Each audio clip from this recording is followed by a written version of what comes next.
Linda is 64. She is sitting at her kitchen table in Barrie, and for the first time in her life, the bottom of her statement reads $1 million. She waits to feel rich.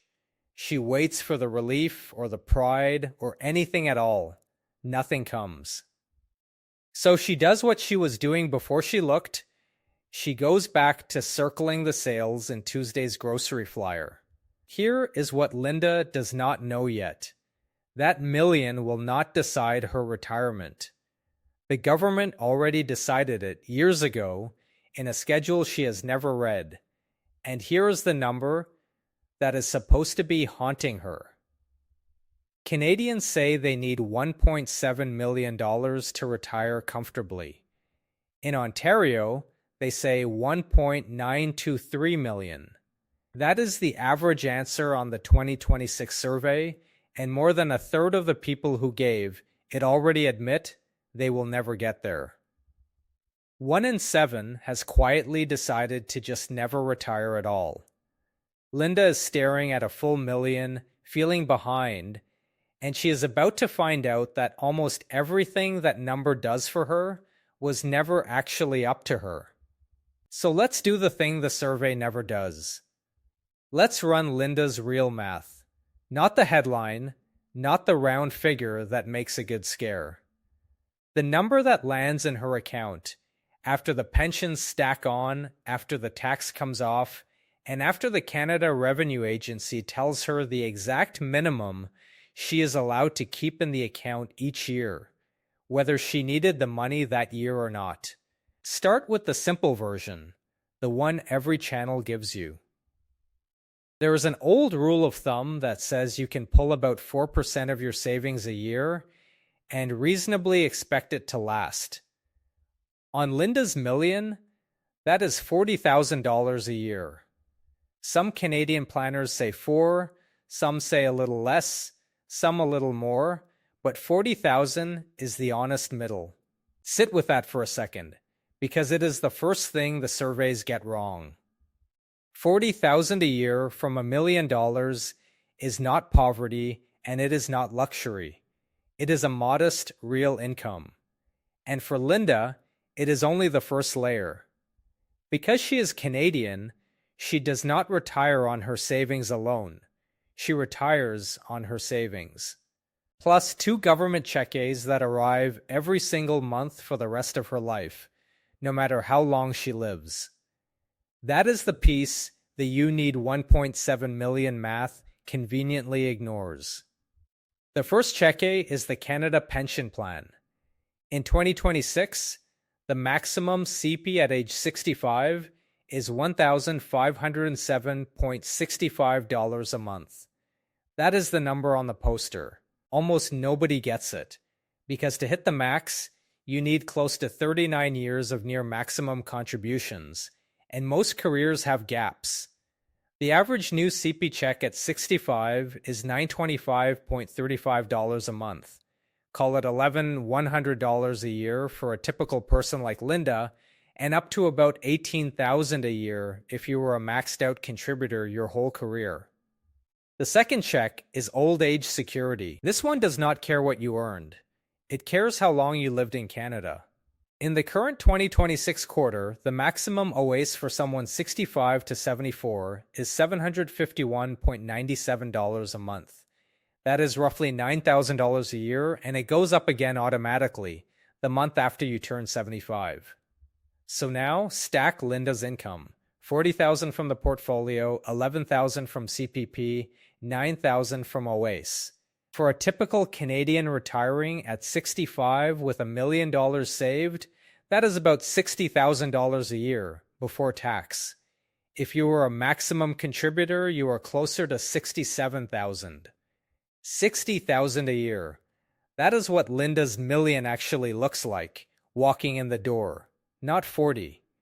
60, the government check-A's did a third of the work, and they keep coming, even if the market has a bad decade. Now here is your job, and it is the reason to keep watching. $60,000 a year from $1 million plus the 2 pensions is the ruler. Take your own savings, take a fair guess at your CPP, add OAS, and measure yourself against Linda's number right now, probably for the first time with the pensions actually included. Most people have only ever looked at the savings line and panicked. The savings line was never the whole story.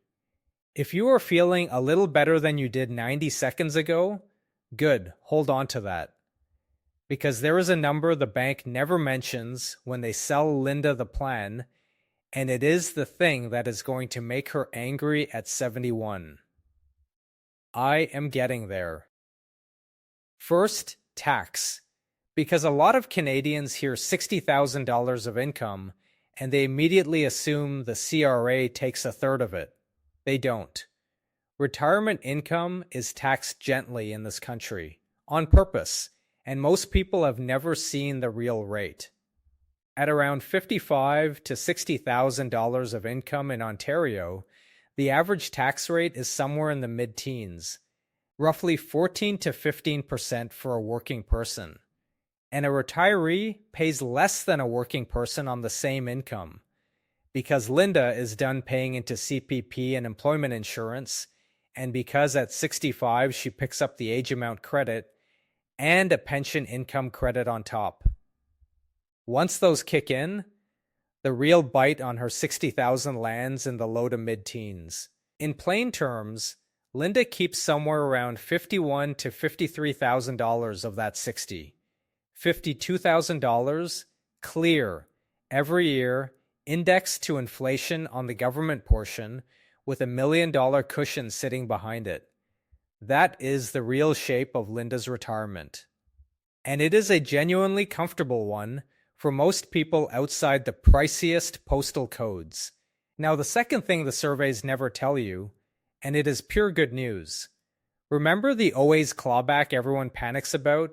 The one where the government starts taking your pension back if you earn too much?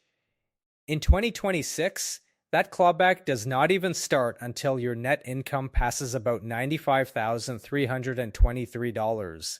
Linda is sitting at 60. She would have to nearly double her income before the CR. Reaches for a single dollar of her OAS. The clawback is a rich person problem. And on $1 million, Linda is not the rich person they built it for. Quick one, before the reveal, because this next part is the reason the video exists. If you would rather get the real Canadian math, instead of the American rules of thumb flooding your feed, subscribe. I run one of these every week. And the next one changes the number you just heard. Okay, the number the bank never mentions. Linda's 71st birthday. Everything I just walked you through assumed that Linda gets to decide when and how much to withdraw. She doesn't. Not forever.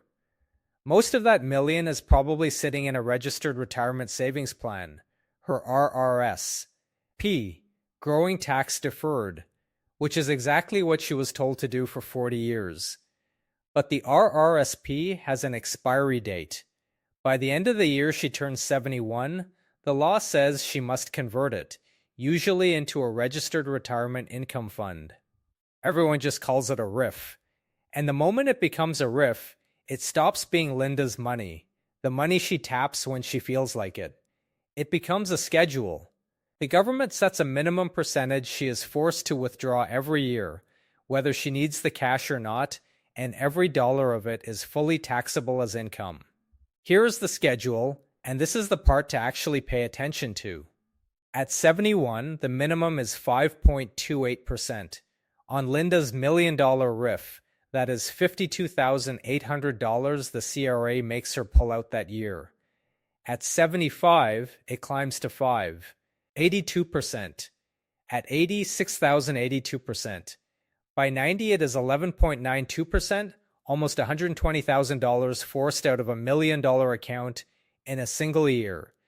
And if Linda makes it to 95, the minimum is 20%. 1/5 of the account out the door, taxed every year. Read that schedule again, because nobody hands it to Linda when she opens the account. It does not care whether the market is up or down. It does not care whether she needs the money. It does not care that she spent 40 years being disciplined. It only goes one direction, and it accelerates. That schedule was not written by her advisor. It was not picked by her bank. It was written into the tax rules decades ago for one reason. Her RRSP got 40 years of tax deferral on the way in, and the CR wants its tax back on the way out, on a timeline it controls, before she dies and leaves it to her kids. The forced withdrawal is not a service. It is the bill coming due. That is the thing that makes Linda angry at 71, and she is right to be. But here is why it should not scare her. That forced $52,800 is not money Linda loses. It is money that moves. It comes out of the RRIF, she pays the tax, and whatever she does not spend, she moves straight into her tax-free savings account, her TFSA, or into a regular investment account, where it keeps right on growing. The government forced the withdrawal. It did not force her to spend it. The drawdown feels like a leak. For a disciplined retiree, it is closer to a transfer, with a toll on it, and there is a move the schedule quietly rewards. Because Linda can see this coming from age 65, she can start drawing her RRSP down early and gently in her 60s, while her income is low and her tax rate is low, instead of getting slammed at 71 with a giant forced withdrawal stacked on top of CPP and OAS.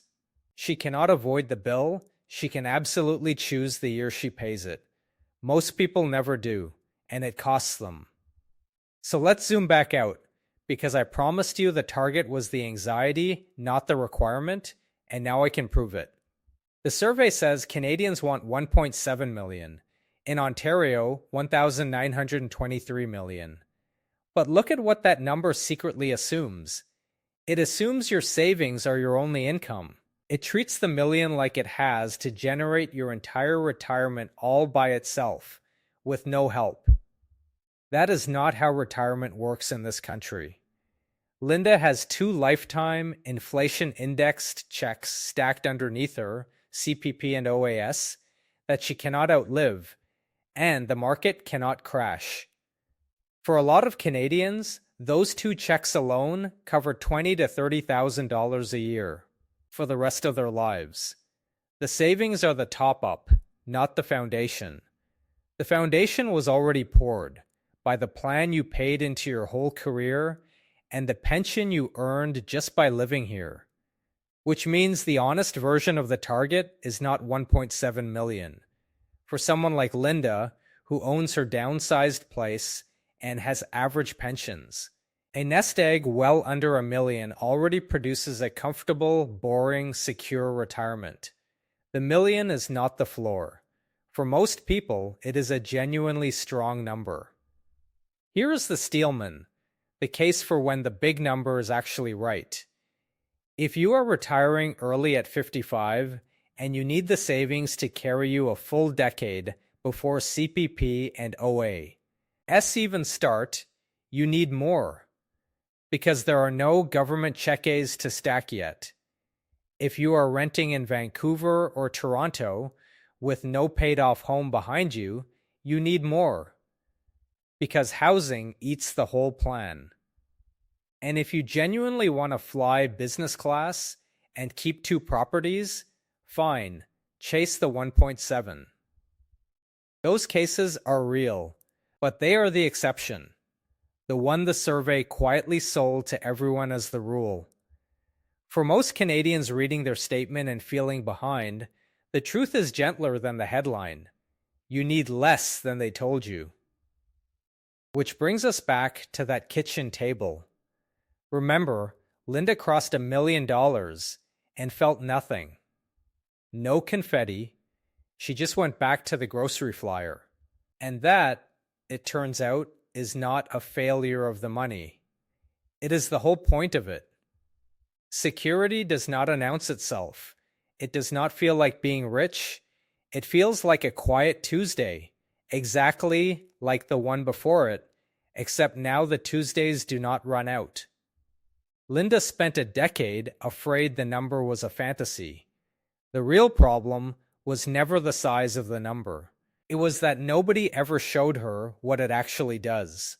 So that is $1 million in Canada.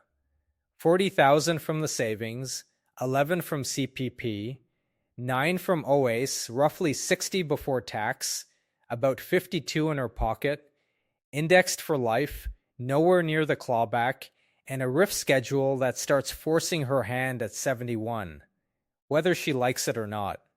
Not the fantasy, the real one.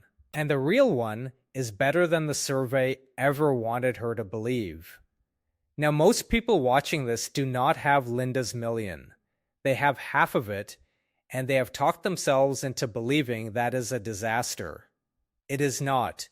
And the reason why is a completely different number, because $500,000 leans on CPP and OAS far harder, which changes everything about when you should switch those two checks on.